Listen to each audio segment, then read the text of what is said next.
Friday, September 30th, 2022. Headline: hawkish comments from several Fed members also weighed on market sentiment. USA. President of the Federal Reserve Bank of Cleveland, Loretta Mester, said monetary policymakers are not at a point where they should consider halting rate hikes. In her opinion, inflation is expected to fall, but we will need a higher Fed funds rate to achieve that. James Bullard said there's a risk management emphasis, which means we need to stay higher for longer. He sees higher risk of recession, but that is not the base case at this time. Major Wall Street indices also resumed downward move, erasing yesterday gains as better than expected for report upwardly revised core PCE, which is personal consumption expenditures excluding food and energy prices, for the second quarter raised concerns that inflation is much more persistent.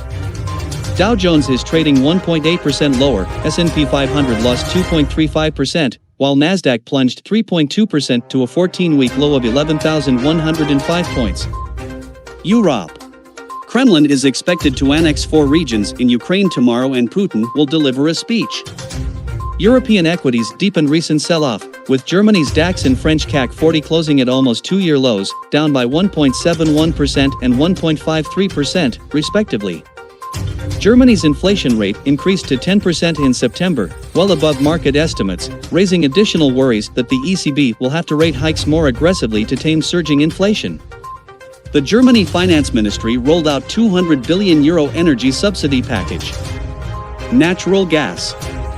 Nat gas price tested $6.63, the lowest in about 2.5 months, on the back of lower demand due to Hurricane Ian and forecasts for milder weather over the next 2 weeks. Oil.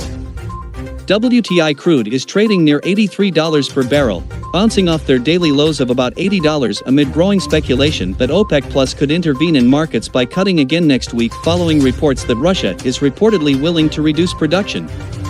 Metals. Nickel, aluminum and copper rose sharply, following the news that LME is considering implementing ban on new supplies of Russian metals.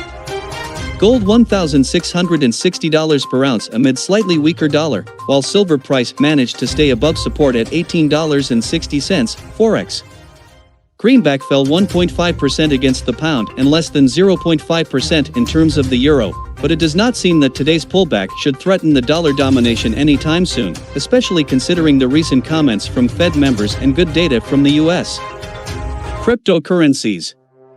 Major cryptocurrencies almost completely recovered early losses and are performing quite well given the strong sell-off on global stock indices.